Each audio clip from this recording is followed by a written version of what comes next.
Greetings, everyone. It's Monday night must-see TV with the Hudson Valley Squares. This is the end of 2021 holiday version of the Hudson Valley Squares.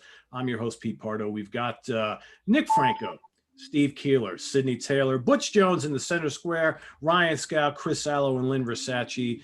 Welcome, everybody. So today, no real big topic today. This is more about get to know the squares. We're all going to talk a little bit about each other, or about each of us, and then talk about how we know each other. So how we've got to love music, what we've done in the music industry, anything that applies is going to start. So we're gonna go from the bottom to the top. So we got Lynn, Chris, Sydney, Butch, Ryan, Nick, myself, and Steve Keeler is going to be the end of the line tonight. So Lynn, kick us all off. Tell us a little bit about yourself. Kicking you all off. I like long walks in the park. No, I'm kidding. I don't like long walks in the park. No, why not? I actually long walks in the park are great. started out what? Long walks in the park are great. Yeah. No, I'm kidding. I was fucking with you, Ted. Either way, I started in the music industry back when I was 18. Oh, I really shouldn't say that. I actually sang in a band at this place called The Dungeon when I was like 13 through 17. Dungeon. It was fun. The Dungeon, yeah, in Wappingers. It was an old club, whatever. It was a fun place. Either way, I started my love for music back then, kind of when I met Butch back in the day. But really what I did was I was a runner from when I was like 18 till last year, probably till the end of last year. I've been a runner for 30 something years, and I worked for pretty much, I don't know, every band, every tour. From the Mid-Hudson Civic Center to the Orange County Speedway in Middletown to some venues in Connecticut. So for Lynn, for those who don't know, what is a runner? Tell everybody what a runner is. A runner, is like a gopher. You get the band what they want, right? Like they have a rider, they float you some money, you go and get what they want. So I did that, and I did production assistant, I did wardrobe, I did a bunch of, stuff like that on the production side of music, which I like to do. I think that's fun, and like I said, it's sometimes back in the day, the concerts backstage were fun. But for the most part, it's work. I mean, it's hard work. So everyone thinks, oh, let's go backstage. It's such a party. And I'm not saying there was never a party, but I'm saying for the most part, you're there at 8 o'clock in the morning, and I'm working till 2 o'clock in the morning, till I pick up the tour bus driver, till the band's ready to roll to the next town, and for the most part, people have been really nice to me, and I met a lot of people, and I saw a lot of things,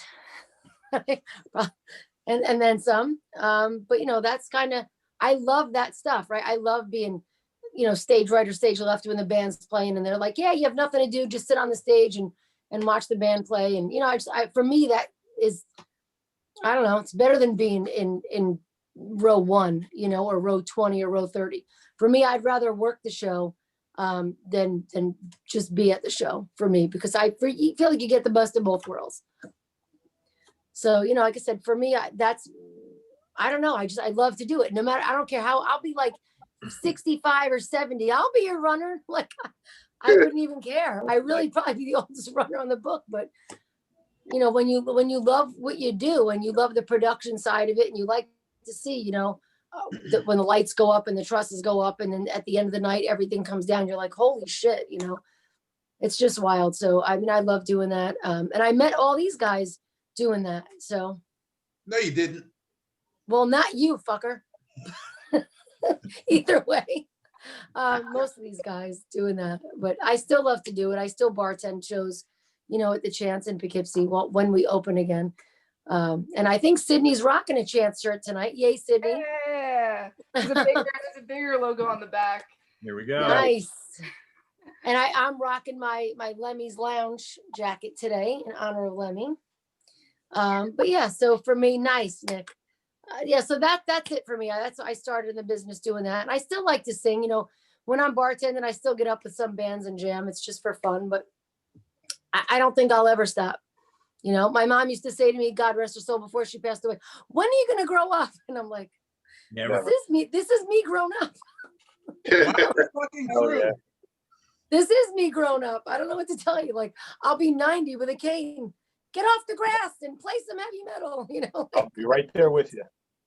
Hell yeah. So it is what it is, but I love what I do and I love to be involved in all of it. And, and I had a blog for a little while. And I like to review music and write music and write about music and write about shows. I love doing that stuff. So I'll continue to do that as well. Nice. Cool. Thanks, Lynn. All right, Chris Allen. All right. Well, starting with the connections, I met Lynn through 100 years ago through going to shows at the Chance. And I always would see her in that booth, and I was always like, God, how is she not cold sitting in that little booth, like in the middle of winter, collecting tickets. But yeah. But all right, let's see. All right, pro wrestling. I've always been a big pro wrestling fan. Professional wrestling was my gateway drug to music in '83. Then I eventually in high school I started doing concert reviews and album reviews. In college, I did college radio, started interviewing bands. After college, I wrote for fanzines. Then, it's not what you know, it's who you know. I became friends with a world famous rock photographer, Frank White. And he knew that I had, done writing and interviewed bands. And he's like, hey, you want to go to Germany and go to this festival and go see like Slayer and Rob Halford in Germany, and we can hang out in Amsterdam. And he's like, it'll get you in Metal Maniacs. And I was like, fuck yeah. So I did that, and that took off from there. I was writing for Metal Edge, Metal Maniacs, Circus Magazine, Pit Magazine, Kerrang Magazine, Zero Tolerance in the UK, Rock Brigade and Roadie Crew in South America, Burn in Japan, Rock Hard in Germany. Shit was just crazy. Then the internet fucking killed everything. Thanks Napster and all you other fuckers. So then I have just 2 magazines left that the pandemic, shit on. And that's it. In 2010, because I love horror movies as much as I love metal, I launched my own horror movie film festival called Hudson Horror Show. Yeah. We ran for, That's yeah. Ryan's been to a bunch. We did 18 all-day marathons of weird and obscure cult and horror movies, only off 35mm film. That theater closed up a year ago, so we're 2 years ago now. We were going to redo the show this year, but obviously COVID shit on that too. So that's it. That's my story. But I still love interviewing bands and going to shows, and fuck this COVID stuff. And that's it. Oh, and I did look up though. I remember the exact date I met Steve Keeler was July 26th, 1988. Wow. Because I have a pretty good memory. That's impressive. Related to concerts and movies too. And I went 2 days in a row to the Orange County Fair in Middletown, New York. And the first day I was going to see Def Leppard. My dad took me both days. And this guy saw me in my, I should have grabbed my vest, my Creator vest with all the battle fucking things on it. And he ran over. He's like, hey, buddy, you like real metal? I have a store. He gave me this flyer. And I was like, holy shit, I'm coming back tomorrow. So I went the next day. I was coming back to the Orange County Fair to see Judas Priest at the fairgrounds. So I went to the store, and then I went to the fairgrounds and saw Steve again, and that was it. So that's my connection is to Steve, and that's how I met some of you crazy fuckers through Steve. So yeah. I wasn't set up at the fair that year, I don't think. You were okay. You just walking around. You had flyers, but the Orange County Fair was fucking cool back then because there was like it was cool. So much rock stuff. It was unbelievable. Like Steve was like, "Oh, go over this tent and get they have like metal shirts here, and like go into the fucking building, and there's a dude with patches." And it was, I mean, obviously things were different back then, but Orange County Fair was really cool, and I love that you got into the fair for free if you had a ticket to go to the concert. Yeah. So it was like free fare by going to see Judas Priest or whoever. It was some Those of the were the glory days. days in Middletown. Yeah, they really were. We had clubs and we had the Yeah. fairgrounds. Now the fairgrounds is having a little bit of a resurgence, but COVID shit on that too. But Yeah. Yeah. bringing concerts back and had sunk a lot of money into the fairgrounds. But anyhow, Butch, I just wanted to say, Chris, I didn't know that you wrote for Kerrang and Burn. That's fucking fabulous. Oh yeah, yeah. I mean, I wasn't a regular contributor to both, but I mean, I loved, my specialty was festivals. So I would go to festivals. I mean, I think I went to Europe like, I don't know, probably like 16 times. So I would go to the festivals, and you know, I would work with my buddy Frank, but I quickly learned that it was more beneficial for me to have my own photos. So Frank had the connections to like Kerrang and Rock Hard. So I would write the article and they would go with his photos in Kerrang or Burn or Rock Hard. But then I would do a different article, but then with my photos, and that would go in like Metal Edge or Pit Magazine. Okay. You know, because I quickly learned, you know, an article is only so valuable without the photos. And from Frank's side, because he was just a photographer, Right. the photos are only so valuable without a writer. So, I mean, you know, that's sort of how, you know, both things sort of fell into place for me. Because, yeah, I had no intentions of doing pictures. You know, and it's, I think it's, what I think it's cool that you bring up Frank White too, because I think all of us have a story about Oh, yeah. Frank White at some point. Oh, I love Frank. Frank's great. I mean, I know I met Frank like probably in the mid '80s, so Yeah, I've known Frank. Me me too. Yeah. Oh, yeah, we talk about a guy with legendary stories. Oh yeah. But, He spent a ton of time in this room here, right here. I'm in right now. oh, yeah. Oh yeah. Ryan. He joined our pit. We're gonna start singing "It's a Fucking Small World" here in a minute, but I actually hired Frank as my wedding photographer a couple years ago. Oh, 'Cause, shit. you know, That's all the same awesome. people. But Yeah. Chris, if you ever bring back the Hudson Horror, Chris, because I've knew Chris like for years before that, but Oh, it was sure. fucking amazing. It was fucking amazing. We watched like one fest. It was like The Thing, The They Live. The Thing and Escape from New York was Yeah. like two of the 10 post movies on that, and it was fucking awesome. So if you ever bring that back, I'll fucking be there Oh. front row. Just love Awesome that. thing. Yes. Ryan came to a ton of the shows, and they were a blast. You know, if you like that weird sort They of were a good horror time. thing. And yeah, hopefully we'll, you know, knock on wood, this virus goes away, because we have big plans. I bought a whole bunch of prints, you know, because we only show film prints. I won't play Blu-rays or DVDs. That's bullshit. It was fucking awesome. Yeah. That's like a band lip syncing. That's total bullshit. But I bought a bunch of prints like in February. Then of course the COVID shit hit in March. So you know, fingers crossed. I keep saying 2022 because I don't think we're going to be. Yeah, I agree. I don't think we're going to be back to people, because we would, you know, Ryan, you came to many shows. They were always sold out. There were always people packed in like sardines, Yeah. like a you know, a sold out concert.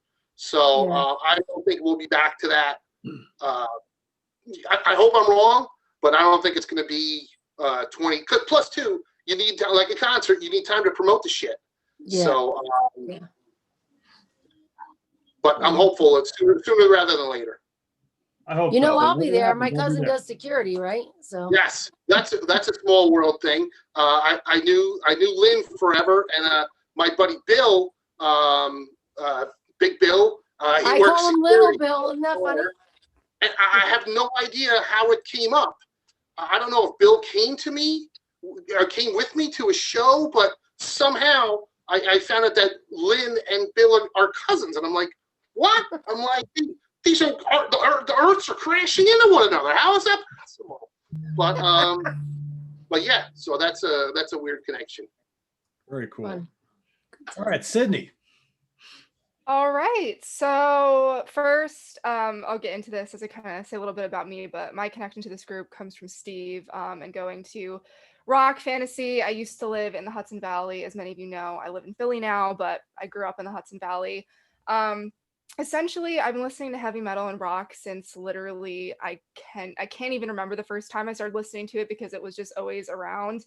My favorite songs when I was like 5 years old were "No One Like You" by the Scorpions and "Shot in the Dark" by Ozzy Osbourne. So Yeah. that pretty much was what my childhood was like. So I just loved rock growing up. Would listen to everything from the Beatles to the heavy stuff to Slayer, pretty much everything in between my parents would play. And I kind of developed my own love as I got a little bit older. I got really into Alice Cooper. He was kind of like my first kind of metal, and he still is, you know, my ultimate. But I was really deciding what I wanted to do because I loved music so much. And I was approaching a time of having to go to college. I didn't know what to do. And I was going to be a marine biologist, which I could never picture myself as being, which is really funny. I'm like, fucking suck at science. I was like, I'm going to be a marine biologist. I don't know like anything. So that changed when I got to know Alice Cooper's crew and that whole camp and everything. And one of my good friends, my mentor, Keeler Clark, he is Alice's assistant, and we kind of got talking about just his history, and that's when it clicked for me that I wanted to go to school for music business.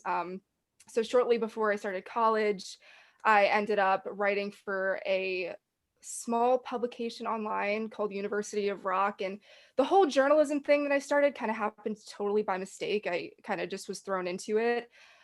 So I had that. I ended up going to school, and I had my own show on my college radio station, kind of like Chris Allo said he had as well. I had my own show on my college radio station, and I interviewed my very first person ever. I interviewed Jeff Pilson from Dawkin, and that started just this crazy ride it's been so far, and getting to interview so many of my heroes. It was just it's been crazy. I think what else? I got one of my first big interviews too was Jeff Tate, and I love Queensryche, and that was like having that happen and just getting to talk to the people whose music I loved so much was just something that I never pictured myself doing, but it just was something that I just loved and I wanted to continue to do. So that's what I've done.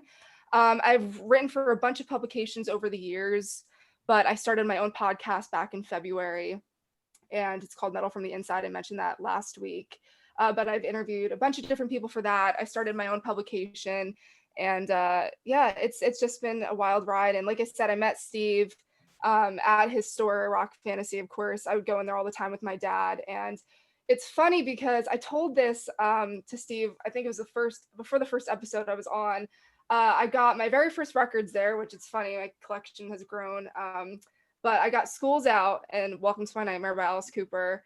And Schools Out, to this day, I've been to record stores across the country. I've been to record stores in LA, everywhere, and I've never found another Schools Out record that has the panties. Like, if you remember the Schools Out record, it has the panties that they had to take away because they ended up being flammable. But it's the only copy I've ever found that has those intact because they were just such like a limited run. So that's really funny. And I ended up meeting the rest of these guys because of Steve. And I know I was friends on Facebook with Lynn as well, because I go to the Chance all the time when I lived in the area. It's my favorite venue in the world. So yeah, it's just a little bit of background on me. I just chasing the dream. And thank you to everybody who also congratulated me on graduating college. I really appreciate it. Yay! All the comments. Woo! Go Sydney. Thank you. Awesome. All right, our center square is next. Butch. Oh boy. Butchie. Me? Well, I'm an only child, and that kind of sums up a lot of the stuff that I'll kind of lay out for you guys. I've been into rock and metal since I was single digits. I live in a neighborhood that I grew up in. I still live here. I've never moved, so that's a whole nother thing. But some of my friends, kids that were my age, their older brothers were into, they were 6 years older than us. So they were into Deep Purple and Mott the Hoople and Uriah Heep and bands like that. So I can remember playing wiffle ball at being 7, 8 years old and having Kiss being blared out of the window, listening to Kiss Alive. And that was the soundtrack of my childhood. So from that, it went to bands like Emerson, Lake and Palmer. So I had a broad, in the world of rock and hard rock and metal and everything, I had a broad base to start upon as a really young kid. So I was very, very, very fortunate to be kind of ahead of the game as kids that were my age. So starting with Kiss and ELP, and I came in third in a pinball contest pinball tournament in 1977. Wow. And took that gift certificate. And the older kids told me that I would like Rush.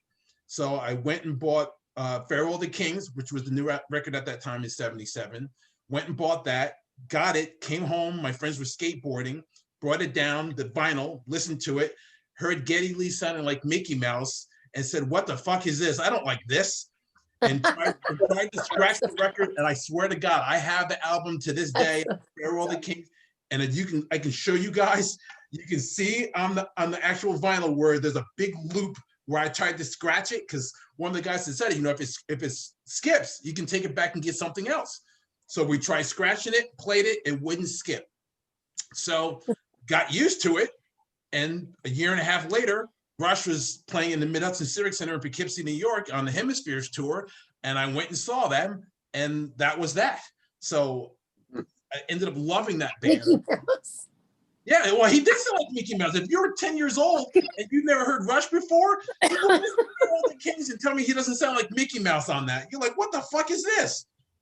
But again, Oh, I love the music and everything, but it took a while for me to get used to him.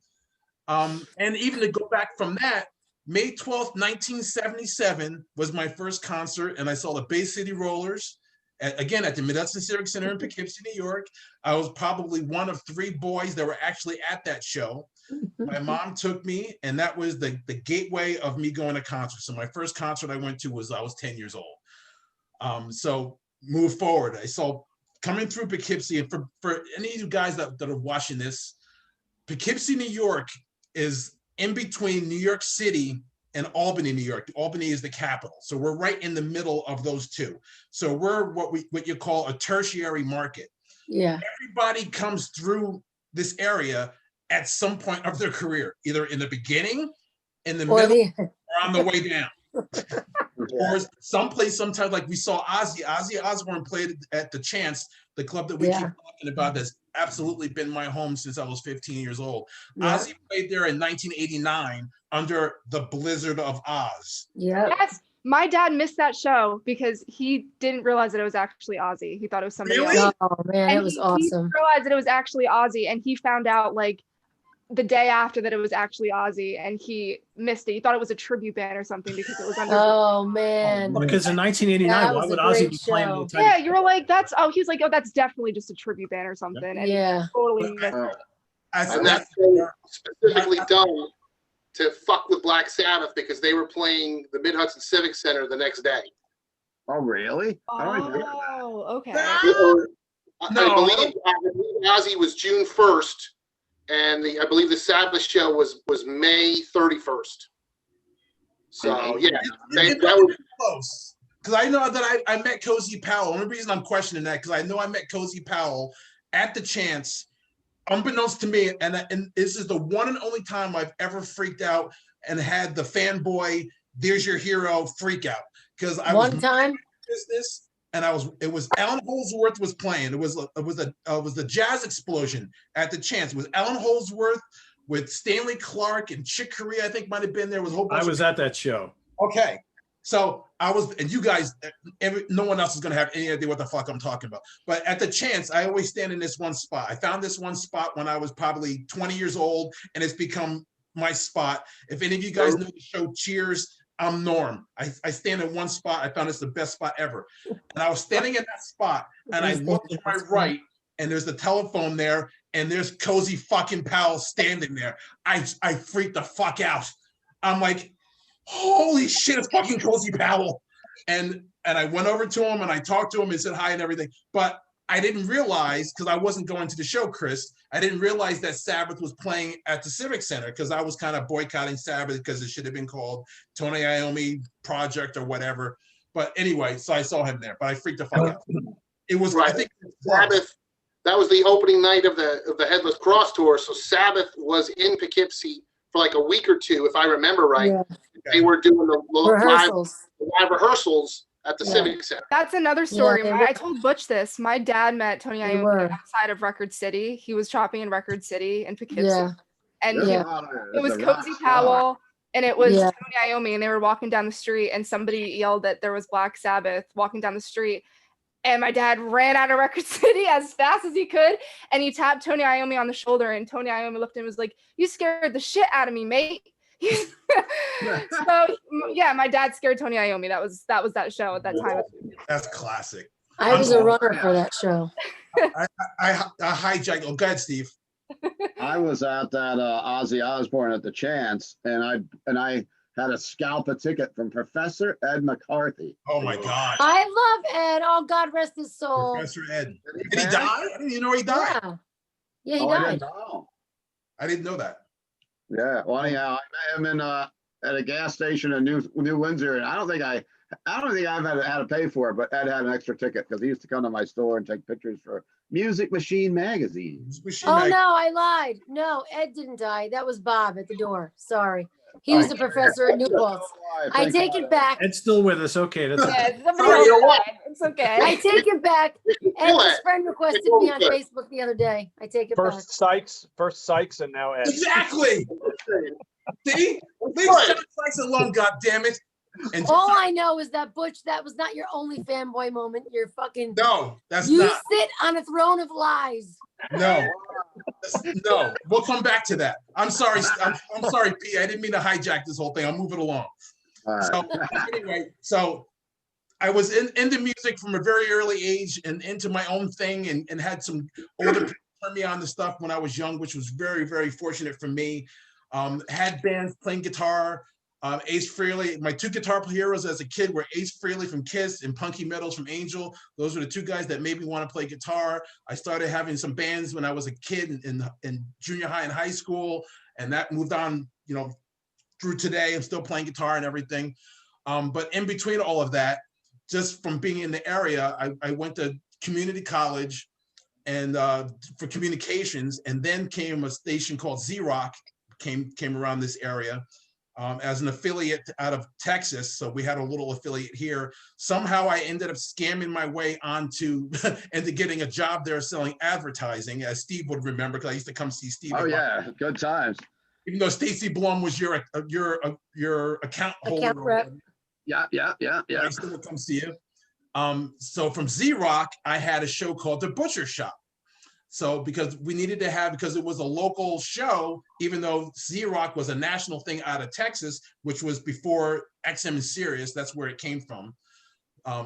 That stuff came from Z-Rock. So we had to have a local show. So I came up with The Butcher Shop. My name's Butch, been Butch since I was a baby. So Butcher Shop was a cool name that I still use now on Facebook, having The Butcher Shop as my little thing that post music polls and have general thoughts for music and stuff like that, keeping the 80s alive. So taking all of that, I met Steve. So Lynn, I knew first. Me and Lynn knew each other. Me and Lynn met in 1984 at Kiss in Queensryche at the Mid-Hudson Civic Center at the infamous Mark St. John show. I was there too. Mark St. John played a full show, and he played it in Poughkeepsie, New York. Yep. And I met Lynn then, and we've been friends ever since. Queensryche was on fucking fire. 84, so that was the Warning tour. They were amazing. From that, I met Steve. Probably like Chris was saying, I probably might have been at the Orange County Fair walking around and seeing the stuff. I actually don't really remember how I met Steve, but I know that it was the 80s. You were drunk. The shop. I wasn't drunk yet. I might have been. And then I know I met from Steve, I met Pete. And now I remember, you guys might remember, I don't remember what show it was, but it was something in New York City at Irving Plaza. I remember running into Steve, and Steve introducing me to Pete, saying, this is the guy that you should have him write for you for Sea of Tranquility, which was like 2003, 2004, maybe, Pete? But we actually met a couple of months before then briefly at Gigantor, Mid-Hudson Civic Center. Oh, shit. Oh, I remember. You that were show. hanging out with the Fear Factory guys. Yeah. And I had an interview scheduled with Burton, and you were sitting next to him downstairs. Oh, my God. I remember like walking by, Mustaine is like sleeping on the couch. Yes. And I came in with Chris Caffrey and Ken Pierce, and you were hanging out with Burton, and that's where we met. But then we met, but we didn't really talk much. And then at Irving Plaza, was it Irving Plaza or was it? It was Irving Plaza. It was Irving It must Plaza. have been Irving Plaza. Yeah, it was like Yeah. soil work or something like that, right? Oh my God. I did. Oh my God. I don't remember. I didn't remember that was, I remember that whole situation, talking with Bert and saying, hey, okay, I'm going to leave, let you do your interview. And I didn't realize it was you. That was me. Yep. Oh my What God. the hell? That's hysterical. But I totally remember, like, all right, let me get out of your way, let you do your interview. I'm going to go upstairs. And I went upstairs to see Symphony X so I could see Michael Romeo. Yep. Oh my God. That is hysterical. See, everyone, you just got something I didn't even remember. That's awesome.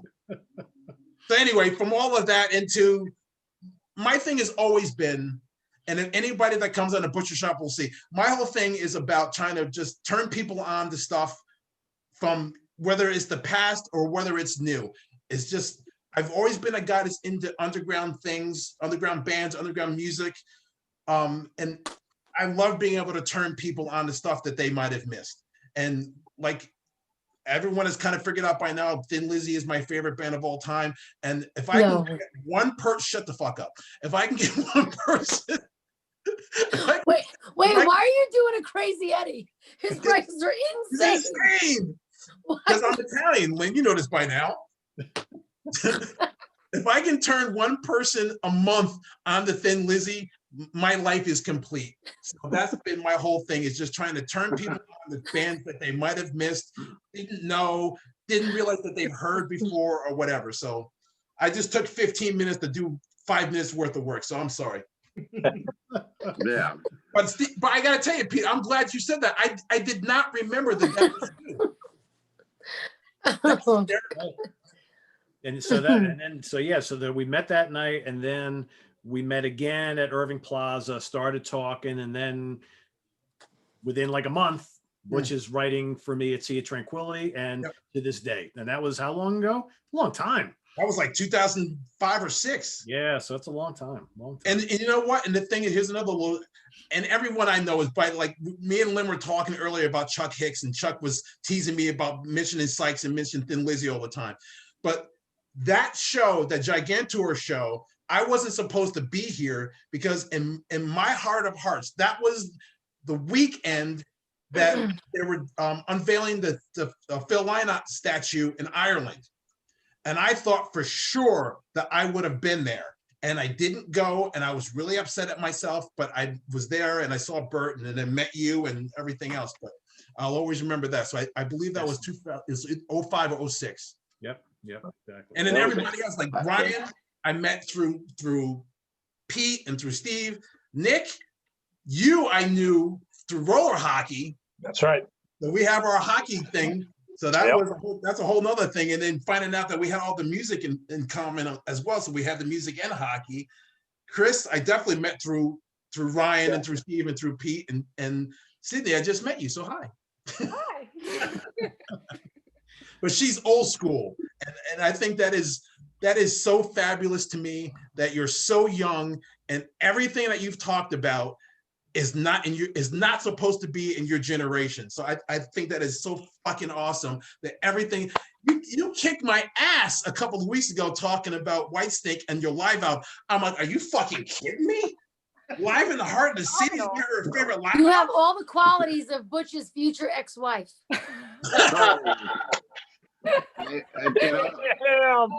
Some people were commenting something about Sydney possibly being a vampire. So it could be she just looks young. Vampires are cool, so fuck them. Yeah, to the person who said I look like Vampira, I hope that was a compliment. I don't know what you were meaning by that, but I hope it was nice. If you were a vampire, Vampires are hot, you Sydney. may be a Vampires couple are hundred hot. years old, and that's why she was here for all the Whitesnake stuff. Yeah, I was actually alive back then, and I'm just stupid. I wish I was alive back then. I hear you guys talking about all these shows, and I'm like, just remain calm. I'm like, remain calm. Like, just...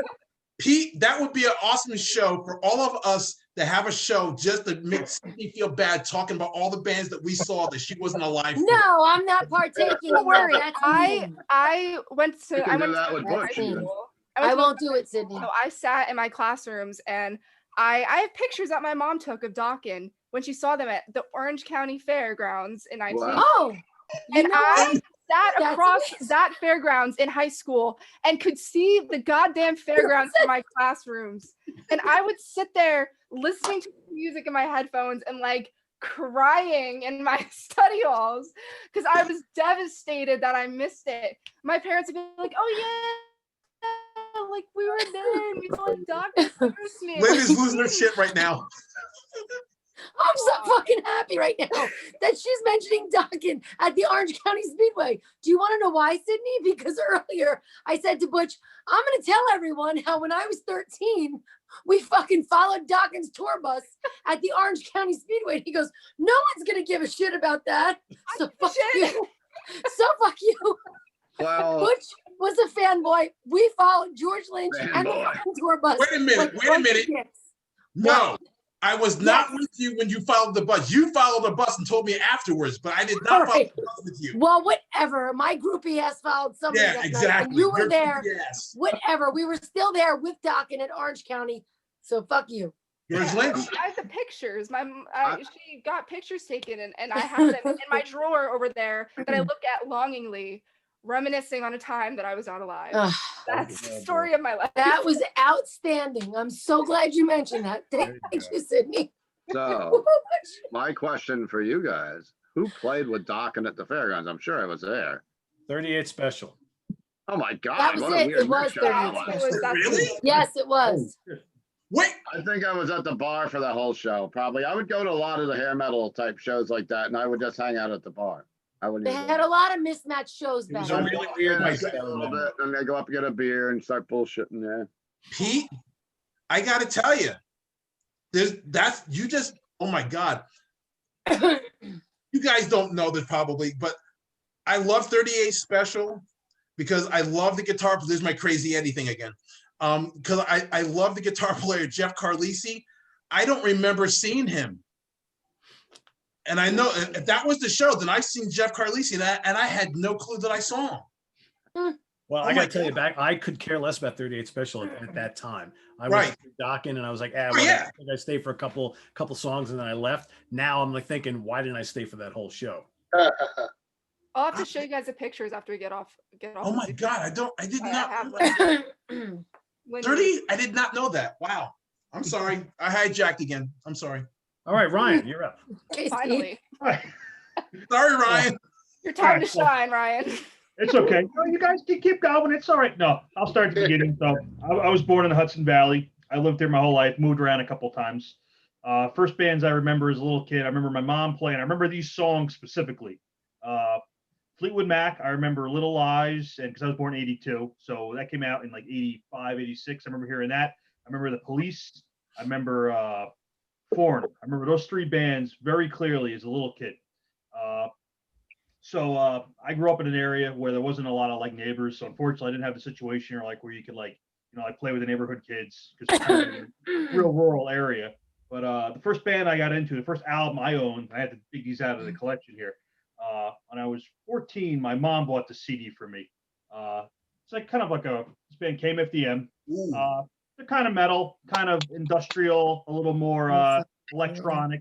Very, very catchy, very good stuff. They've been on like a couple movie soundtracks in the 90s. That was like the biggest. This came out in 95. But the album that changed my fucking life and kind of sent me on this path of heavy metal nonsense was this album. This guy right here. Yeah. I got this, and this I listened to this conservatively about 400 billion times since I bought this album.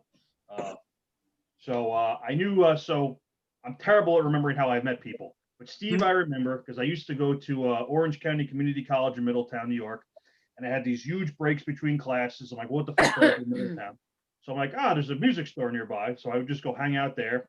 And Steve always had tons of pinball machines in there, so I'd waste a lot of money and time on that.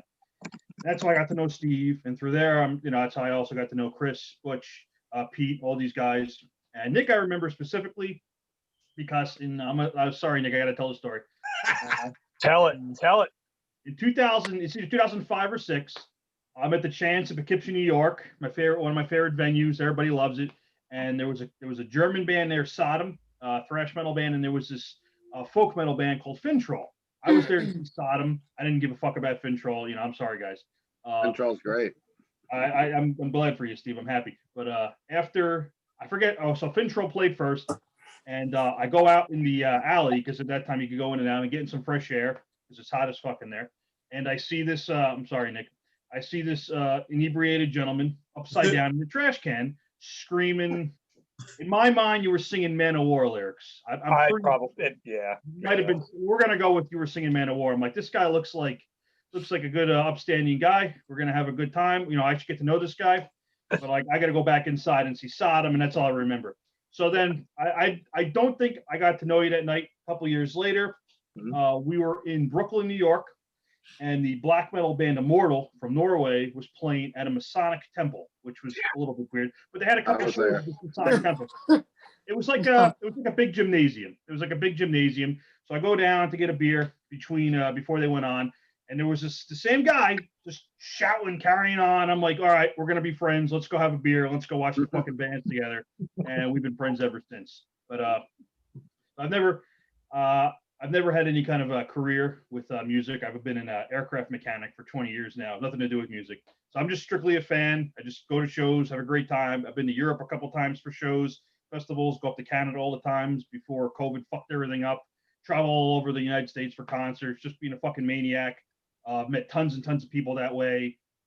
Having a great time going to shows, and I missed the fuck out of it. Hopefully, as 2021 goes along, we'll kind of get back into that. But fingers crossed. We'll see, of course. But yeah. So I think I'd also, when Steve used to have, when I first got to know Steve, he used to have these big summer blowouts at his house, these giant parties. Yeah. And that's how I actually got to know a lot of these other guys. Was going to these parties, and Steve's got a couple stories about me that aren't very flattering. That's for another episode. That's another episode. But we used to have a great time. We'd always have music blasting from like noon to like 3 a.m, just playing pinball, barbecue, eating food, drinking, hanging out, bullshitting with each other. So those were always a really good time. So I miss those too, and obviously those got fucked up by COVID because we can't have these huge summer blowouts anymore. But yep. Winter, summer, fall, spring blowouts. No blowouts. We will again. Fuck COVID. It's been a year of missing a lot of stuff, but we will again. I know we will again. And yeah, me and Nick had all kinds of plans to go to shit, and we used to go to Maryland Death Fest every year, which is a big black and death metal music fest down in Baltimore. But they have other bands too. It's not just like crazy underground shit. They had more like mainstream bands. But that was always Memorial Day weekend for like the last decade. We go and we'd get fucking hammered, we'd get zooted, and we'd see these bands. I love that word. We have a great fucking time all weekend, just partying, hanging out, drinking, just fucking carrying on like idiots. And this year it didn't happen, so hopefully you'll come back soon. So we go back to being fucking crazy maniacs again. And Nick knows what happens when he gets a little too close to me by a mosh pit. Hopefully that comes back too. My days of going in the mosh pit are a little over, but I like to stand at the edge of the mosh pit and grab people and throw them as hard as I physically can, like across. Which is very hard. Which is pretty hard. By him. Thank you. So I've thrown Nick many times, and I think Steve's been tossed a couple times too. Sorry, Steve. I don't think. Who doesn't like to do that? I mean, I even like to do that, and I'm little. It's a lot of fun. A lot of people act weird about girls and like mosh pits. I tried to get in a mosh pit in Slayer, and like everybody got away from me, and I was like, I want to mosh too. I know. Well, you know what? I got my nose. My nose was bloody at a Slayer mosh pit at Orange County Speedway in 1989. I think if you went to some of the shows that Nick and Skow and I go to, Sydney, you would. There's tons of girls in mosh pits at like the Gramercy or in the city for like the heavy bands. Maybe the Slayer thing was weird that night. I don't know. Yeah, that was just an observation I made. I was like, why is everybody scared? We can get angry. In my experience, the girls are some of the most ferocious participators in mosh pits. I have been leveled a couple of times. Oh yeah, I've been absolutely knocked on my ass, and I mean that might have been a weird concert, but generally everyone I've been to, everybody's cool. Hopefully nobody's a dick, but yeah, it's generally. You were knocked on your ass by a female? Yes. Yep.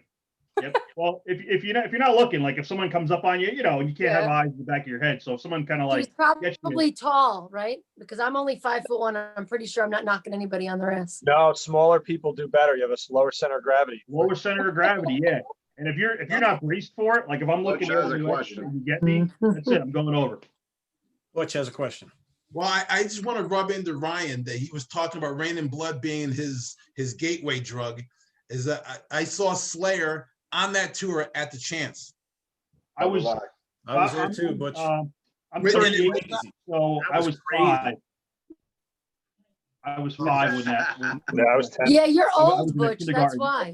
I know, but I've I seen a was like, if it want to makes you feel really old, I was like a negative something.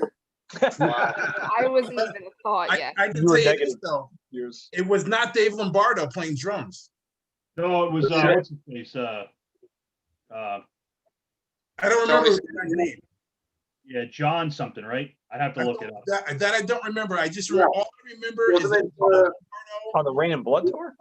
Wasn't Yeah. it Lombardo from left for a little while. Whiplash? What's up? Because I saw the same tour. It was Wasp, Slayer, and Raven, and they had the drummer from Whiplash was filling it. That's it. Yeah. Yep. Yeah. Wasp, Slayer. I love yeah. Wasp. I'm just saying. Am I That the was- only one who loves Wasp? The first, No, Wasp was the cool. first I like the first couple records. fantastic. Headless Children smokes the first record. Smokes it. I I'm love Peter Wasp. No. I love Headless Children, My favorite. but there is no Wasp record. You can't fuck with Tony Richards playing drums on that first record. The first Wasp record is untouchable. I'm Headless Children all the way for me. I love that one. I love that record though. That is my I favorite. don't know. I have a Chris thing for Wallace. Blackie. I I can't interviewed help. Blackie Wallace, and he was a total dick. Yes, So I can concur. I've Yes, heard that. I've heard that from many people. Who was the he dick? was a bag of dicks. Blackie. He was Yeah, I nice haven't to heard me. wonderful things. There He you Well, was go. you're a nice lot to prettier me. than me, so no, I'm sure that helps. I don't know, but he was very nice to me. How many times has Yes. Slayer played the Chance, guys? Couple two tree. I could name True. two. Guys, was the name of that drummer for Slayer? Could it have been Tony Scaglione? That's what I That sounds said. like a New Jersey name. And Yeah, Whiplash is ex- Whiplash, ex- New Jersey Whiplash. band. Ex-Whiplash, Okay, Tony Scaglione, drums 86, 87. So okay. Yeah, that's what I said. Okay, yeah, you're right. All I remember, Back at it again. all I remember Yeah. they finished the set with Angel of Death, and he was doing all the double bass stuff, and they stopped and he threw his sticks up and he fell back off his drum throne, and that was the end of the show. I always remember that. Tony. Yeah, only Tony. Butch, I no. don't know if you remember, but as soon as they started playing Angel of Death, the people who were back by the bar went berserk, and everybody ran up front, jumped over the barricade that's right in front of the mixer, and into it, and everybody just kind of dove head and went nuts. The place yeah. just like erupted. It was Wow. like, I was up. Oh, I love shit like that. It was just crazy. You're gonna make Nick cry. Oh, I've seen Slayer many times. Now but I did gotta not see look that this show guy 'cause up. I I was don't five. remember what he looks like. he looks like Tony Scaglione. He's not in this picture. No, Although he's he was a not. very Then handsome why are guy you showing me? from Hold Los Angeles. All right, Nick. Well, I'm you're just up. saying, like, you There's know a my picture. love There for we go. drummers. So I figured if he was Tony hot, too Scaglione. bad I couldn't There help you him. go. Our Google master. Our Google master at work, as always. I could have helped the guy. And that's a Oh, good man. segue. So, Nick, you're up. Oh, I'm up. Yeah. So I don't have nearly as glamorous a music industry history as you guys. It's been very cool hearing all that from you guys because I didn't know all the details. But I'm 44. I'm kind of in the middle here. From our younger set and the old guy. But Younger set, the one. the one, yeah. But I Hey, I'm credit young. I credit my older brother. I have one older brother who was born in 1969, and I was born in 76. So, I didn't really become aware of his music until I was maybe 10, 11 years old. And before that, my earliest memory of rock or heavy music, believe it or not, was the guitar riffs in the song "Beat It" by Michael Jackson. A good song. Exactly. And I was Guitar like 4 player. years old. I was like 4. And I remember hearing the guitar and just feeling like, I remember to this day, this feeling like, what is that sound? Like, holy fuck, this is it, And then for some reason, I remember the song Abracadabra by Steve Miller. Love that song. All like those weird keyboard effects and shit that they did, like I was blown away by that when I was like 6 years old. So, you know, there was always these hints through the years that I was going to be into like some kind of strange music. And I liked all the 80s pop at the time. I loved Duran Duran. I used to listen to them constantly. And then I got into my brother's room, and that's where it began. He had a big Led Zeppelin poster, you know, with the old wizard with the lantern. Thank you. That's the word, lantern. He had the Dark Side of the Moon poster. He had, you know, all that stuff. And so I just began cribbing like Judas Priest and Ozzy and Zeppelin and all this stuff from him and listening to it. And at the same time, my friends in like 86, 87, it was like Guns N' Roses and Def Leppard and Poison and Motley Crue and all that stuff. And I enjoyed it. I enjoyed the raucous, loud music and all that crap. But it was missing something for me because I was the kid that was sitting in his room reading Lord of the Rings and Narnia and nerdy shit and like, you know, just thinking about Dungeons and Dragons and stuff like that. That's what, you know. And I remember I wanted something, you know, darker. And that's when two things happened at around the same time. Some kid that I know gave me Iron Maiden. I heard Iron Maiden in my brother's room when I was like 8 years old. I didn't really know. I was kind of like, whoa, what is this? And I remember the only thing my mother ever commented on was Number of the Beast. Hearing the opening to that, she was like, you know, a little concerned. And then a few years went by, and then somebody gave me Power Slave and Somewhere in Time, and that changed my life forever.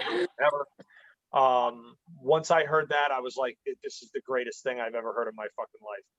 And then right around the same time on MTV, I saw the video for One by Metallica. And he, you know, again, I've talked about it on this channel, just miserable, black and white, almost like, you know, just the guys looked half dead.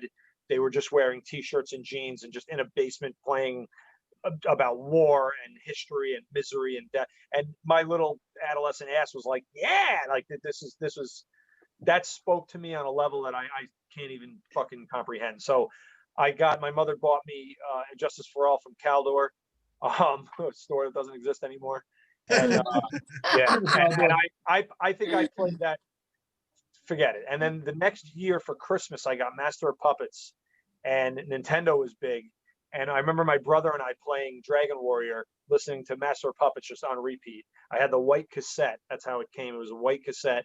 And I remember I played that until it just broke, you know, like it was over. So, I guess nothing really happened with me until I wasn't allowed to go to concerts. My mother watched like the Phil Donahue episode where they talked about the kid breaking his neck at the show. So that was the end of shows. Oh man. I wasn't allowed. My friends in high school were going to see like hardcore bands like Agnostic Front and shit like that.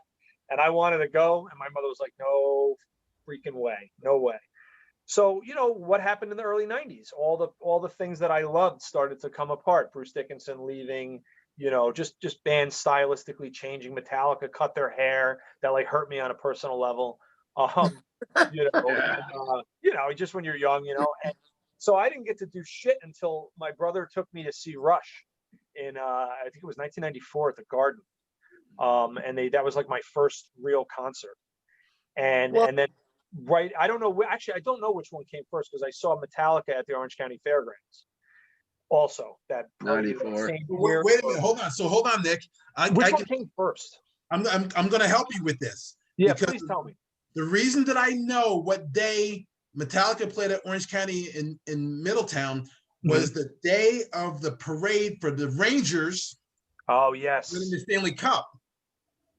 So can you figure out that?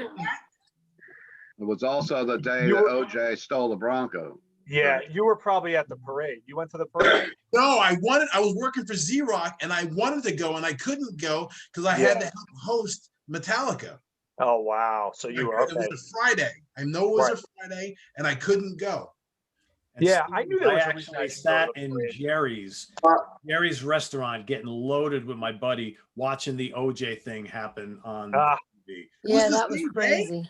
That was crazy. I was graduating high school, so I went with my then girlfriend and my then best friend, and we, you know, that it was big actually. I know I was like, I guess older. I had a very strict mom, but she was amazing, you know. But she definitely. So for me, going to Metallica by myself was fun. It was huge, and my very first mosh pit was the very first song played that afternoon was "You Can't Bring Me Down" by Suicidal Tendencies. Oh, I And love that's that my song. favorite song. Good Yeah, I song. know every word. So all 145 pounds of me, mullet, glasses, here we go. I'm going in a mosh pit.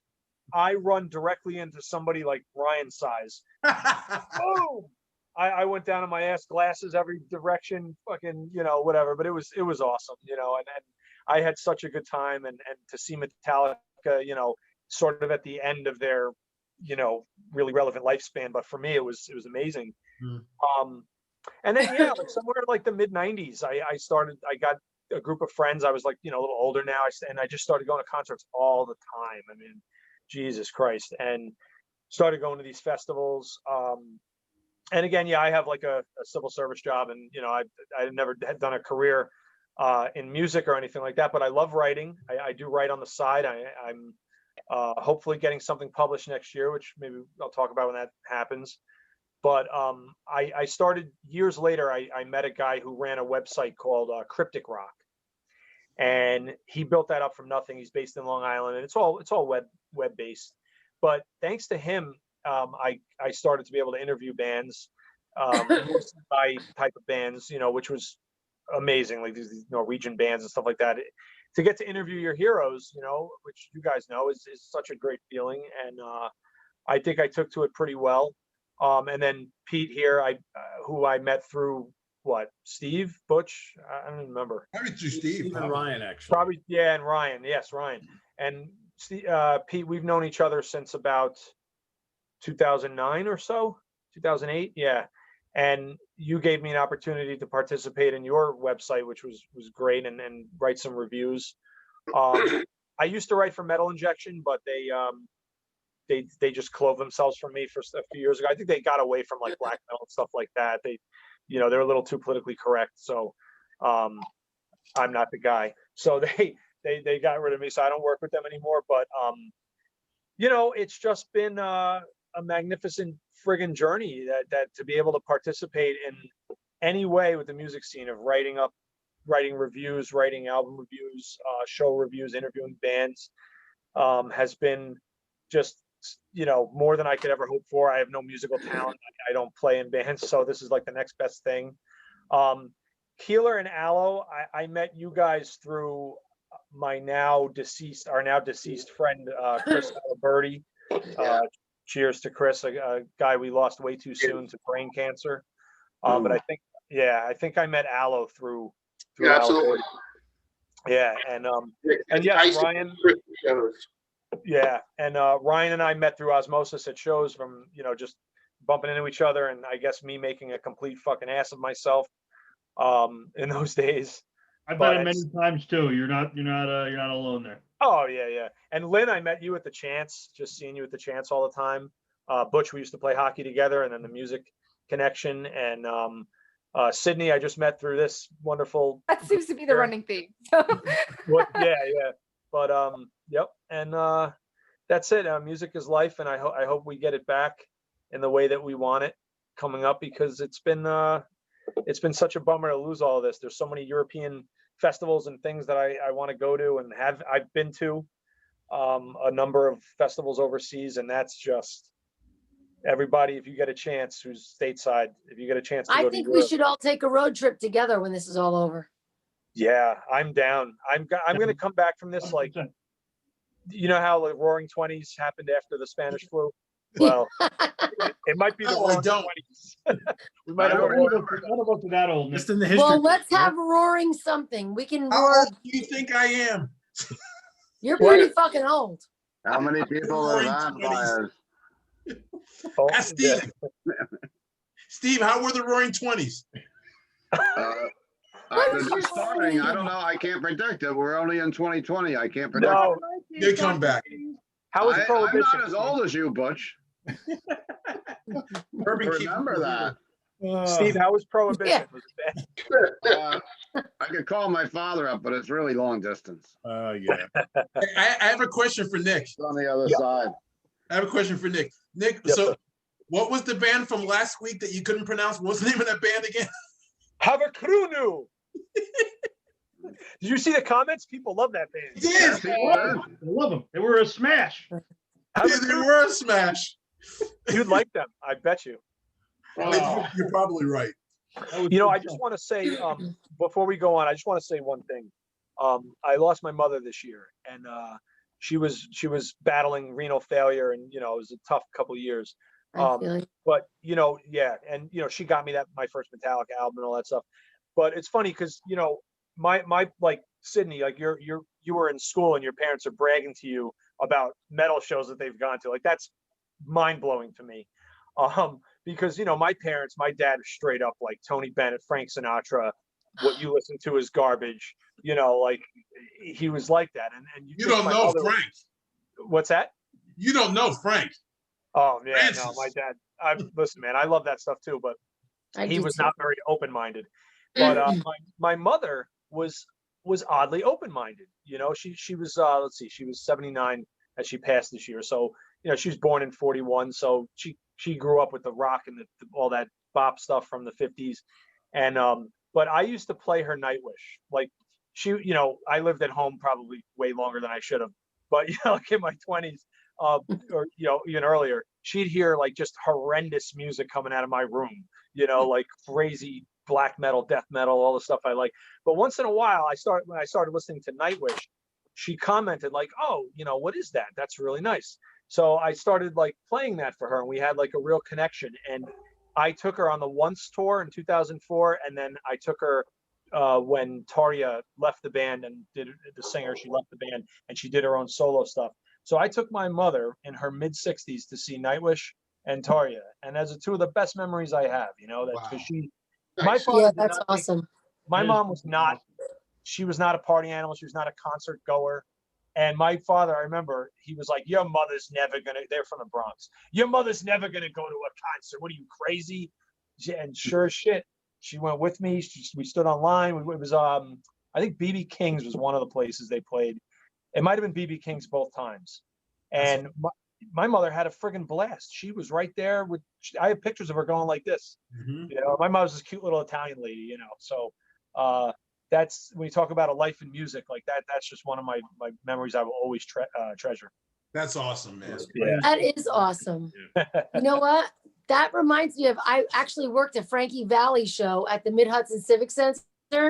Oh, wow. Because he played there. And I actually took my mother and I got her backstage to meet Frankie Valli. And she thought I was like the shit. You know, that's when she was like, "Oh, you have to work these concerts." And then when I got her backstage, she was like, "This is my first pass." You know, she was all excited. Wow. I met know. Like, you didn't even have to do anything bad for it. Yeah. The closest I came to that was when I was in Sweden Rock Festival. Nightwish did a signing. So I went back there and I bought a photo of Tarja, the beautiful singer of Nightwish. And I had her personalize it to my mother. And that's awesome. I love that. The comical thing about that was that I was trying to tell this Finnish woman how to spell Phyllis, the name Phyllis, Jesus. Which to them is like us saying "have a crew." They had no freaking. Yeah. So she was like, "That's great." Yeah. So the only conversation I had with Tarja was trying to have her spell my mom's name. That's cool. That is cool. That's what it's like now. Like I interview a lot of these people. And my mom's like, "Can I sit in the room? Can I listen?" Yeah.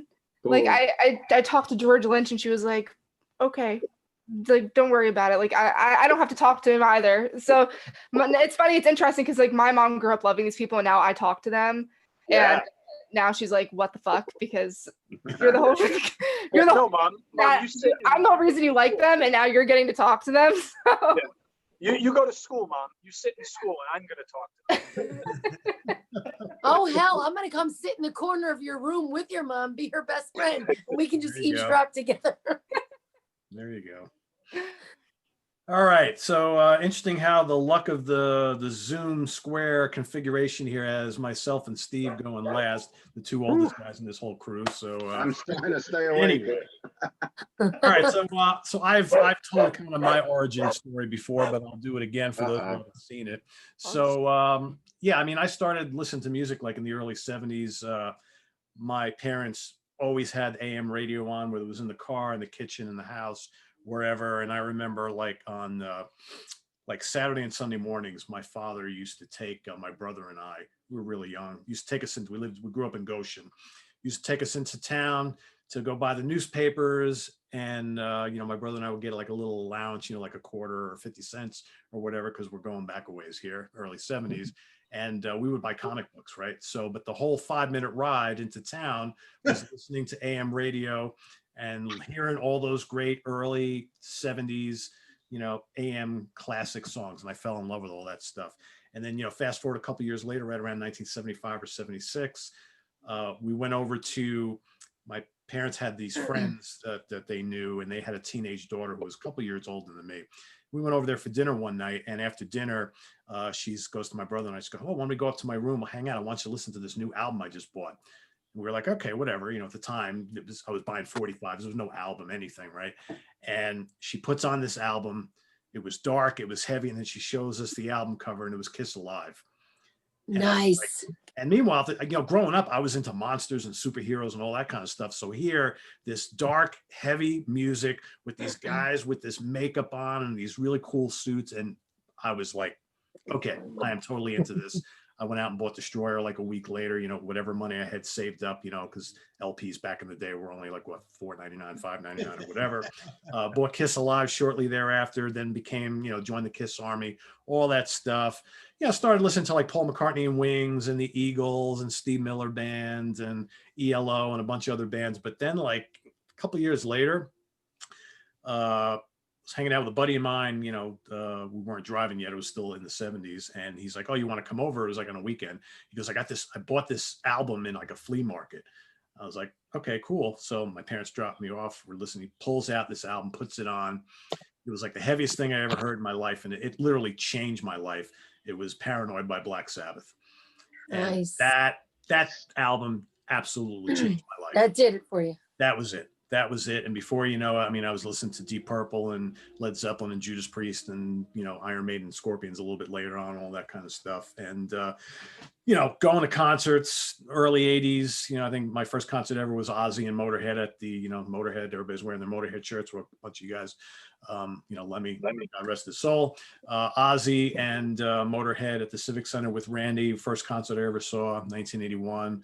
Saw tons of shows throughout the 80s. I was at the infamous Judas Priest show where everybody ripped up the seat cushions and threw them all over the place. I was at that show. Saw lots of stuff in the 90s. Up to this day, I'm a regular concert goer. But like in probably like the mid 90s, the 90s were a weird decade for me. I was a big metalhead all throughout the 80s, and the 90s was weird for metal. And I got the grunge scene just like totally bummed me out. I started listening to a lot of prog rock. I got into Dream Theater. In fact, I was listening. The first time I ever heard Pull Me Under was on Z-Rock. I was in the shower at my parents' house because I was living home briefly in the early 90s for like a year. And I'm in the shower and I'm hearing this song. And I'm like, is this like the new Rush song or like a new Fates Warning? What the hell is this? And then it was Pull Me Under by Dream Theater. Meanwhile, I had heard their first album from some buddies of mine in Long Island like a year or two before. And I was like, holy shit, this is great. But then, I was listening to a lot of Queen and Marillion and Jethro Tull and Emerson, Lake and Palmer, Yes, Genesis, Gentle Giant, all this other kind of stuff. And I got really into prog rock in the 90s because for me, metal was just like, it was weird. It went back into the underground. And somewhere like around 97 or something like that, I just got this kind of desire to write, listen to all this new music, all these bands. So I started writing some stuff, like writing reviews.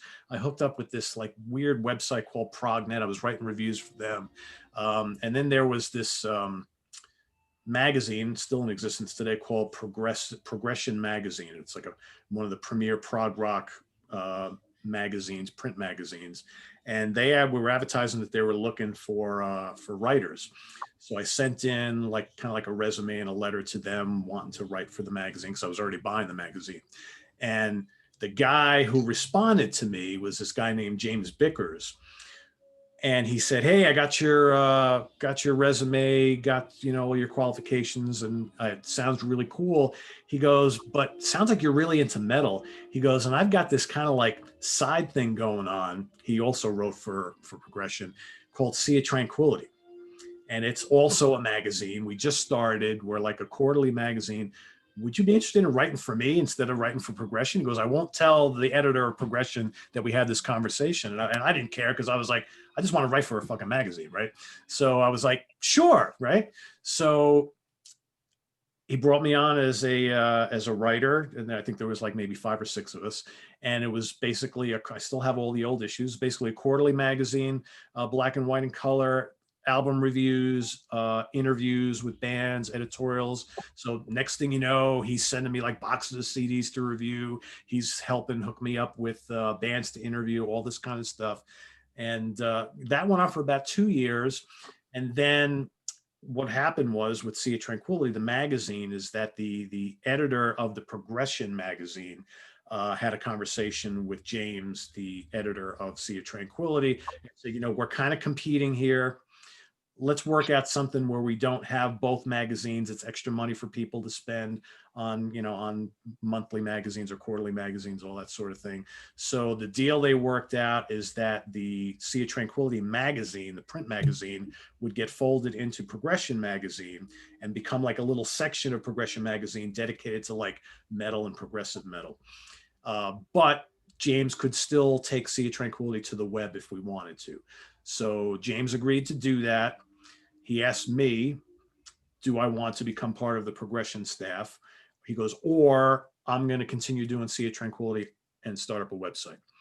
So loyal me said, I will stick with you and we'll do the website thing. So we started up the website. Not even a year later, he comes to me and, you know, we started getting reviews on there and all sorts of other stuff. And he comes back to me and he's like, my wife is pregnant. We're going to have a baby. I just got this new job. I'm going to be working at this radio station as a DJ. You're really good. You really seem into this. Do you want to just take this over for me and let me kind of step aside? This was in like late 2000. And I was like, okay. And I'm thinking, I don't know how to run a fucking website, right? What do I know about any of this? I'm a writer, right? You know, whatever. So I agreed to do that. My buddy Greg was a webmaster, you know, he's a computer programmer or whatever. So I had a conversation with him. I said, dude, I'm kind of taking this thing over. I don't know what to do. Can you help me out from a technical perspective? I asked the rest of the staff of writers. I was like, all right, so I'm taking this over. Who wants to stay? Who wants to go? Half left, the other half stayed. And we just started from there. And within like 2 years, I had like 30 writers all over the world that were helping do stuff on Sea of Tranquility. And it just continued to grow and grow and grow. We became this website that covered a lot of different genres. A lot of the bands and the labels really started to like what we were doing, really started to trust what we were doing. And we, you know, wanted us to review their products, to interview their bands, so on and so forth. So fast forward, that was 2001. Fast forward to like 2014. And by 2014, you know, websites that have reviews were like kind of seen as like old school, dinosaur, right? So even though we were still doing it, people were starting to go to places like YouTube and what have you to, you know, watch videos and listen to people talk about music rather than go and read reviews and read interviews and all that stuff. So I said, you know what? Got to change with the times, right? So I said, I'm going to start up a YouTube channel and it'll be just like a compliment to the website. And I'll go on there once a week and I'll grab, a handful of CDs and I'll say, okay, this just came out. This is what this is about. This is what came out. This blah, blah, blah, blah, blah, blah. And I did that, you know, in 2014, I did that for like a year. And I go back and I look at those old videos and I cringe because they're awful. They're boring. And I'm like, I know I'm better than this because like Butch, I went to broadcasting school, right? I was a communications major. And I started my post-college career doing some TV stuff. And I got tired of it really quick because I wasn't making any money and I got into sales and well, it's a whole other story. But I said, you know what? I got to be able to use my skills I learned in college to make this really work. So I started to develop different types of shows, started interviewing bands and started to kind of really get comfortable with it. And now 6 years later, it took me like 4 years to get 1,000 subscribers here. 4 years. It was such a lot of work. And finally we hit that point and it kind of exploded from there. So that was like 2 years ago. Now we're at 51. thousand and almost at 14 million views. And shows Woo! like this and shows like top 10 songs and ranking the albums and the Monsters Den and, you know, all these other shows that we do here. And, you know, and now like the rock stars and they want to come and talk on the show. You know, there's Rob Halford was here a few weeks ago. I mean, that just goes to show you that people want to be a part of what's going on here. And, you know, and this Monday night show has just literally exploded because of all you guys. But it's been a really wild ride. And I think about like what I really wanted to do with my life back in like 1988, 89, 1990, you know, just fresh out of college. And I'm like, it's been a long, I mean, it's taken me like 30 years to get to a point where I'm doing something that I really love and really have passion for. And it's like, it's a wonderful feeling. And, you know, being in my mid 50s, it's like, I guess better late than never, right? But I'm still young enough where I have much more time to continue to grow this. So we'll see where it goes. Now that I said all that, how do I know everybody here? Okay, so Lynn, I remember, just like, I don't remember who else said it, but I remember seeing Lynn in that little ticket booth at the Chance for like a million years. I worked it. And I'm just like, and then like, you know, I worked the door working the bar forever. upstairs and like, and I knew, you know, and Butch, I already told the story, you know, Butch and I have already told the story about how we met, but then all of a sudden one day I put two and two together and Butch is like, oh yeah, Lynn and I are like best friends for like a million years. And I'm like, holy shit, that's weird. So I think Lynn and I first became friends on Facebook and then started talking on Facebook. And then, you know, I would see her at the Chance all the time and we would talk, whatever. So there's that. So Chris Allo, I met through Steve. Steve, I remember the conversation like it was yesterday. Steve and I were talking, and I'll get to Steve in a minute because I know Steve like a million years. But Steve was like, oh, you got to meet my friend Chris Allo. He goes to a lot of shows. He works for a couple of the magazines. He, you know, goes to festivals and all that kind of stuff. You guys would get along great. And then I started to see Chris. I met Chris at one of Steve's parties in Middletown. That's right. Yeah, that's Then I right. started to see Chris in the photo pit of like all these shows in New York City. So we started talking. I think the night that Chris and I really hit it off was, I don't know, 2008 or 9. I don't remember. We already knew each other a couple of years. We were both working the Epica show at Irving Plaza. Yes. We were both hammered and we're in the photo pit taking pictures and we looked at each other and we're like, Simone from Epica is absolutely gorgeous. And Chris was like, oh yeah. And we got done with the photo, but we hung out for the whole rest of the night. I remember I was drinking Guinness like there was tomorrow. I was so hungover the next day. And all we did, we'd talk about Epica. And I think that's how you and I really kind of connected after that night. And then, you know, Chris started appearing here on the show back probably about 3 years ago, I think, something like that. Yeah, doing those history. Yeah. And Ryan, I know through Steve. Ryan and Pete Morano. What's up, Pete? We got to give Pete a little shout out here.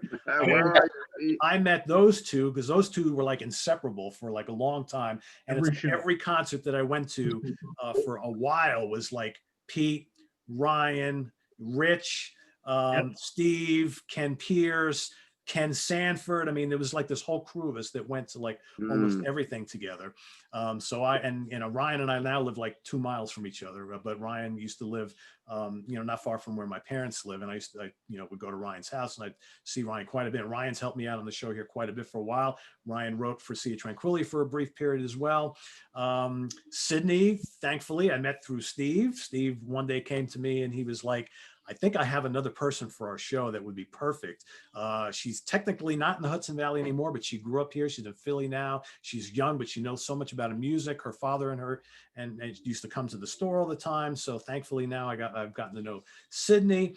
And before I get to Steve, I have to tell the story of Nick Franco, the first time I ever met him.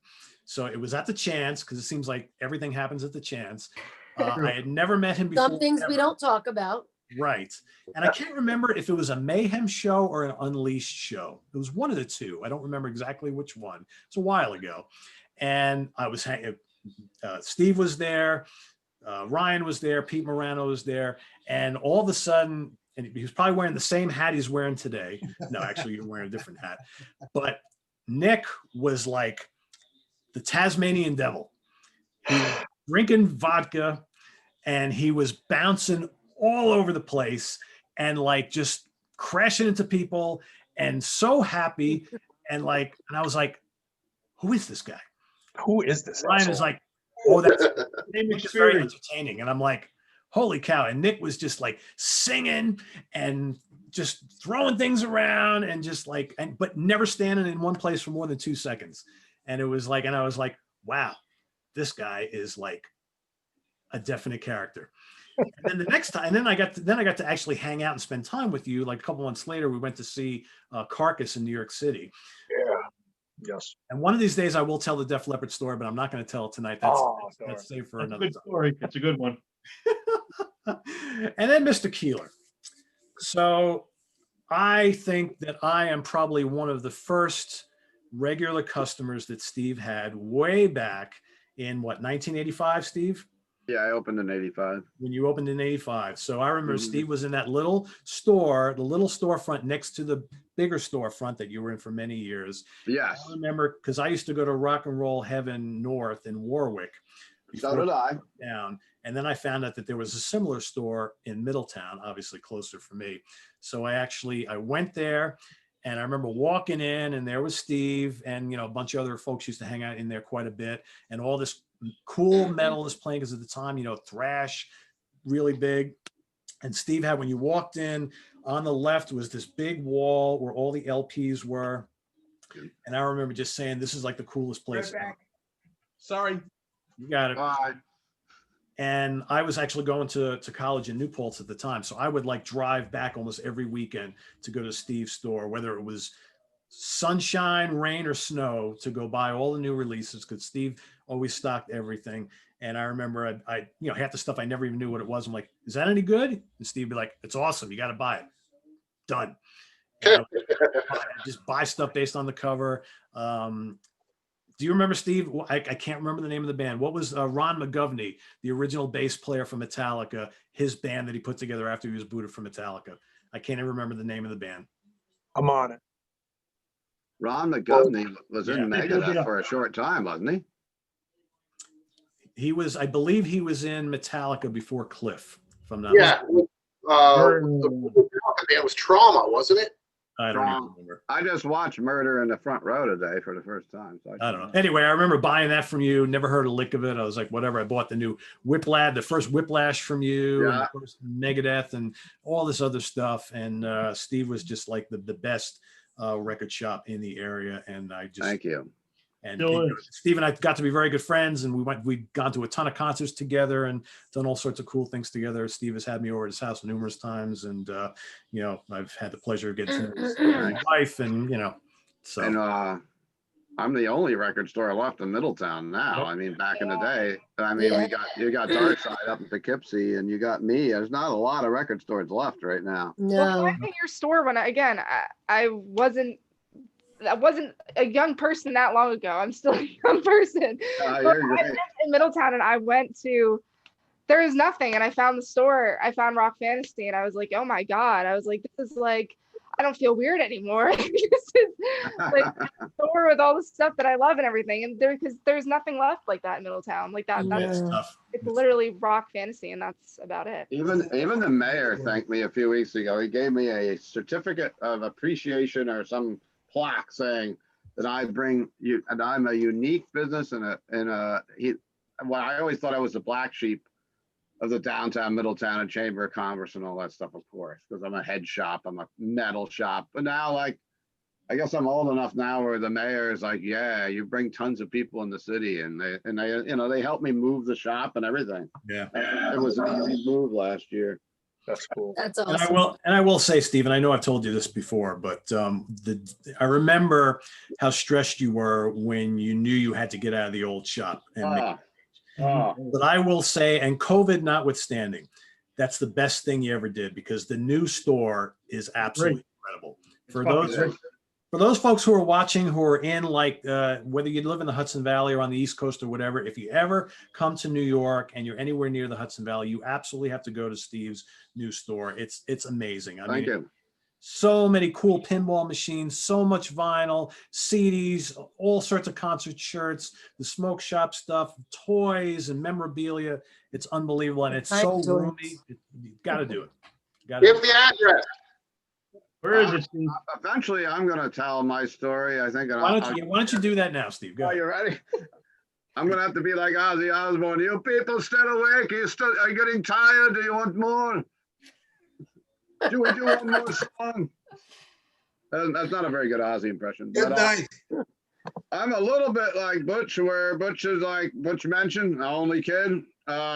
I live in the same house that my parents built, so me and Butch got two togethers there. My first time. All right, so this is time capsule, 1960s, because I'm the oldest member here. In fact, someone on the comment said I'm old man time. I didn't know I came over that old. I'm hoping I don't. I'm walking pretty good still. I don't have the shakes or anything, but You're all right, Steve. You're only a couple years older than me. You're good. Don't worry but about I it. grew up a lot with Pete, with the 60s AM radio. My parents in the 60s were great to me. And my father was a big music fan, not heavy metal, not rock, but he liked listened to the AM radio. He was a big country guy. Like they took me to the Grand Ole Opry. They would go see a lot of stuff. Like I saw Grandpa Jones. So Hee Haw was a staple in my house, along with me, because until like maybe 1971, 72, I didn't listen to anything like rock or heavy rock at all. I listened to 60s AM and I listened to soul. I was a Soul Train kid. I would have some friends. Soul Train. We'd call up on 11 o'clock in the morning. Yo, you watching? Guess who's on Soul Train today? So I grew up totally in a commercial. And the albums that got me into metal, someone mentioned it today, Alice Cooper's School's Out. I had a friend of mine in school, one of my best friends. I had a small circle of friends in school. And I guess his sister's boyfriend was like making fun of me because of like, what kind of rock and roll, what kind of kid listens to the Stylistics and the Spinners and stuff like this? So he gave me an 8-track of Black Sabbath, Paranoid, and 8-track of Alice Cooper, School's Out. And that started my love affair with rock music, I'd say. No, I mean, of course, 60s AM radio, and 70s AM, I listened to a lot of rock bands that back then there were rock bands on the radio, Allman Brothers and Cream, and, you know, a lot of great rock songs. But that started me out. In the 70s, I left school, started working at a department store. I thought I'd probably do that the rest of my life. I enjoyed working there, but that didn't work out. Started doing flea markets and started Rock Fantasy in the flea market form, selling rock shirts, bootleg rock shirts I sold. And I tell you what, if I could have found a box of them still, I'd be a rich man now, because those things are big bucks. I still got some Polaroid pictures of them that I found moving around. But I started out doing the flea markets and the fairs. I started doing Orange County Fair. I did Rockland Fair. I did the New Windsor Little League Festival for a few years. And I was the rock and roll booth on the Midway. And I really grew up really liking that carny lifestyle. Now I'm, just staying in one spot. But I grew up loving the whole thing, going to Lang City, Wildwood as a kid. I told my parents, you took me there, I just want to work as a carny. I want to work like on a ride or work a stand or something to work. And I ended up doing the rock and roll booth, sort of, and opened up the store in 1985. I actually had a store in 1979 when I quit my job. Actually, I'm going back a retrack. I almost forgot. I had Rock and Roll Fantasy on 211 in Middletown, which is now where Wendy's sits.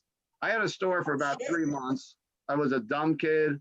Shouldn't have had a store yet. It got wiped out, robbed twice, totally cleaned out inventory.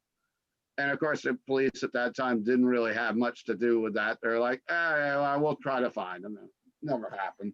So that closed up, and I started doing the fairs and flea markets. And in 1985, after I went to a concert, I was working the flea market in Maybrook. That's what I did every Sunday. And my parents were with me still then. My father actually worked in the store in the early years. And I was out, and I think I saw Loudness that night. It was at Club Manhattan's in Spring Valley. And I drove back, and I remember I was, back then, shouldn't have never drove by myself, drunk as a skunk probably. Got hung, I was hungover. I got back to Maybrook. I went to the truck stop. I got breakfast in the morning. I was there way too early, sleeping in my station wagon. And I got a heat stroke that day and passed out. My mother, being an only kid, I guess, going back to what, like what Butch, I'm glad you said that. And my mom's like, that's it. You're going to open up a store. No more of this. Because, you know, she was afraid I was, you know, passing out. Of course, she didn't know I was smoking weed and drinking all night. Got the store. They gave me $2,000. I think I had about $500-600. So we opened up the store in 1985 with $2,500, and somehow I'm still here. We 35 years back in on November 5th of this year. We made it through the pandemic so far. And in my music career stuff, other than having the store, I'm gonna go back to my first concert was Meatloaf at Ock, walking distance from my house. I didn't know who he was, and they broke big after seeing Meatloaf on the Bat Out of Hell tour. They played Ock. Tell people what the hell Ock is, Steve. Orange County Community College in Middletown, New York, which is now SUNY Middletown, right? Right. So for a while in the late 80s, you know, I opened up the store in 85. Also, the reason for opening it up, like you couldn't buy like Metallica records. You could buy them in some places. There was a great record store in Poughkeepsie, Record City. Used to always go there. Now, Sidney's father is a king of meeting famous people. He met Jimmy Page outside a concert I was at. Now he's got a picture with Tony Iommi, too. The guy's getting lucky. But I started working at the Rock Palace in 1989 with a guy named Louis, who had a bar, had a club in New Windsor before he moved over. And I can't think of the name of that club. I was going to write that. Rosebud, Steve? I don't think it was Rosebud. No, Rosebuds was different. I worked at Rosebuds. It was in Wappingers Falls. It was in that, it's like a shop, like by the Five Corners, and it was over in the corner. It was a small, it was a rock. Dundee's. Dundee's, yes. Yeah, Dundee. Louis from Dundee. So then they opened the Rock Palace. I started DJing there. I worked there 6 nights a week DJing. Wow. Playing metal. At that That's time, probably and where I I know you started- from. And I started booking bands there too. We booked Creator, we booked. And we had then another guy came in and was doing hardcore matinees, but we had a lot of metal bands. I got to meet Forbidden there, like Forbidden played there a couple times. I got to be friends with them. And then I started working at the Class in Middletown, which was many different names, Comedy Music Corner, Class of 57, Class. And I was DJing there for many years. And then I actually quit because back then you could smoke cigarettes in the places. And I was working, I had this like loft over top, and it was kind of like this room now. It's full of black lights and black light posters. I made it like my own, you know. And I would come home, and I didn't even smoke then. I would come home, and all I was doing was like spitting up black stuff. And Yeah. Hey, do I want to work in this field anymore? So I quit, and I gave my job to Kara Sprague, who worked for Metal Blade for a while. So I did some stuff with DJing. I had a band for a while called the Dead Cat Molesters. And it was kind of a joke on other bands in the area that were like just these local bands, and they would have all these expensive, you know, like in their minds, riders, and they had to have this and that. And we're like, well, we're DCM. And we grabbed people from other bands, and we had a fun time. We probably weren't very good, but I had a lot of fun with that. And what else did I do? I guess we had, in the 90s, I worked in the pro wrestling business for a while. I was selling pro wrestling shirts. Of course, it was big. We took over part of the store with wrestlers and wrestling shirts, and we had wrestling signings. I used to drive talent around a lot. Me and Chris used to go to ECW Arena like every 3 weeks in Philly at ECW, and he used to eat cheesesteaks there, not cheesecakes. True. And, so I got doing that for a while, got in the wrestling business, and the wrestling business is crazier than the rock business. It's grimier, and it's quite similar in ways, but did that for a while. And this year, and it's a little bit like Sydney with the lockdowns and everything, I started my own little YouTube thing called the Rock Fantasy Files, where I've interviewed a few bands. I just did it to help promote the store, because I actually launched a website during this year too, where you can buy, you know, Rock Fantasy merchandise or CDs or records and stuff, and have them shipped to your house. And, you know, it worked out pretty well. And then I started doing some of the YouTube things just to try to gain some interest for that. And other than that, my mom and dad's story, because everybody's bringing it up, my parents, other than taking me to those country concerts, I took my mother and father to the only thing that was like metal. that I got to take them to was a Trans-Siberian Orchestra concert, probably 2004-ish. And I took them to see Caffrey and my good friend Chris Caffrey, who was in the area.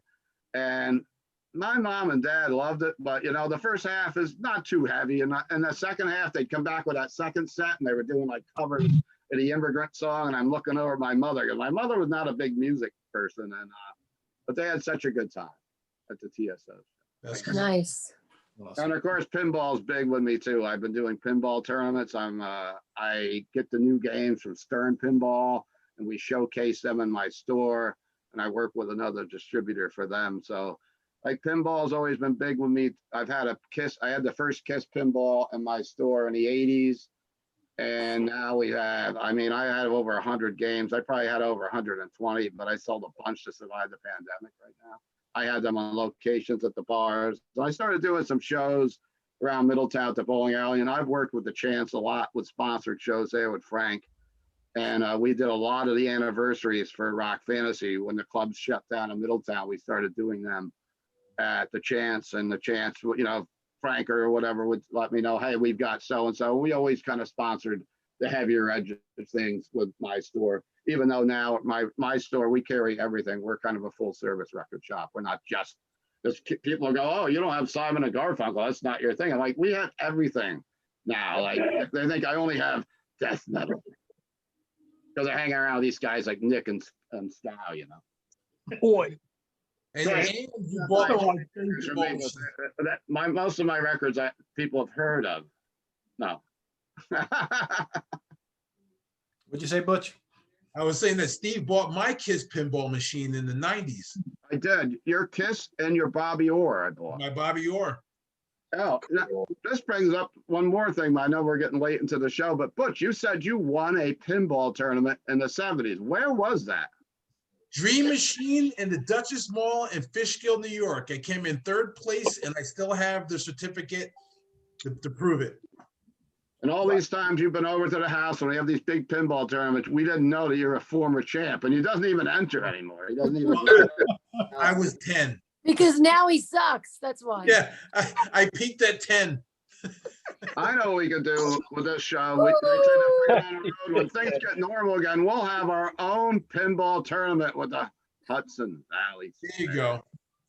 I mean, Oh, I'm holding my tongue so bad right now. That would be. Oh, you're really good. It'd be fun to do that live. it would be fun. Yeah, That'd be good fun. Ryan's Would really good. lose No, I'm immediately. not. It sucked. Immediately. Yeah, I've gotten a little better, but Ryan is. Can we play Mrs. Pac-Man instead? Mrs. not Pac-Man is not a pinball machine. Exactly. I God know, damn but- it, Lynn. Lynn, What? shut the fuck up. Go F yourself. That's not pinball. God damn it. I don't care. I don't play pinball. I want to play Miss Go F Pac-Man. yourself. Now Lynn's scared to play. Oh, boy. See, I'm very let scared. the girls in, and she says Miss Pac-Man when we're talking pinball. I don't care because I don't play pinball. Well, you're gonna have to learn.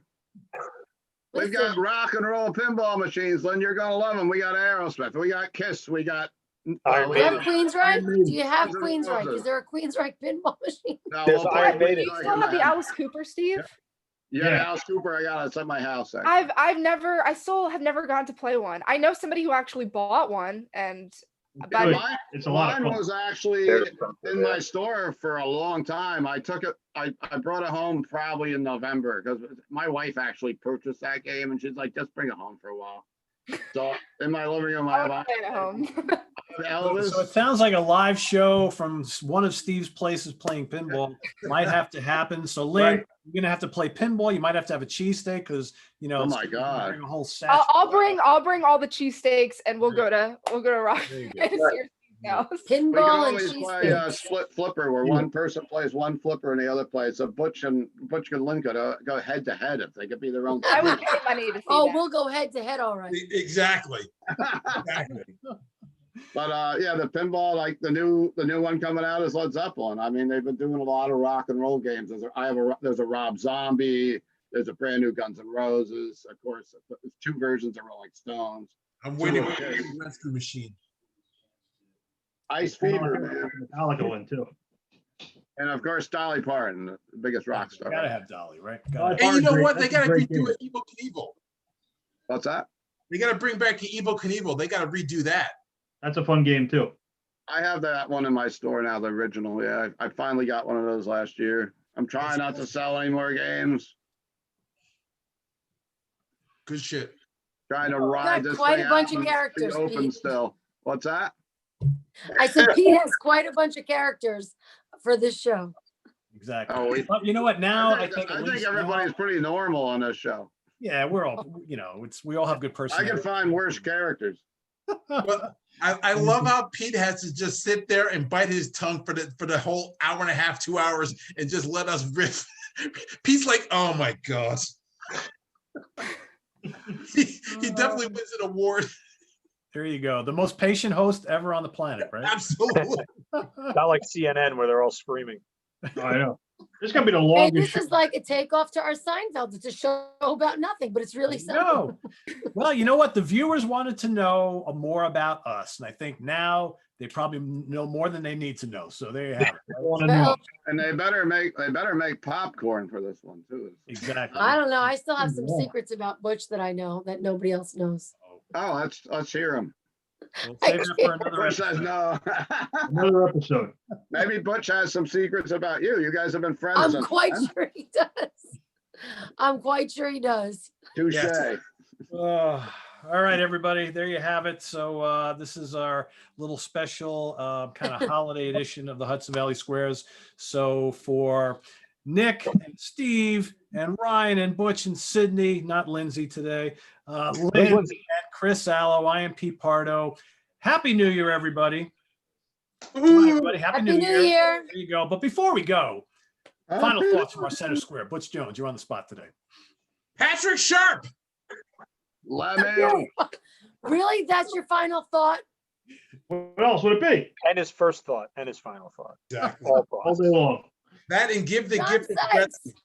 There you go. All right. Leon Draisaitl is going to outscore McDavid this year again. Happy New Year, everybody. Let's go, and we'll see you next Devils. Monday. Happy New Year, guys. Happy New Year. Happy New Year. Happy New Year. Happy New Year.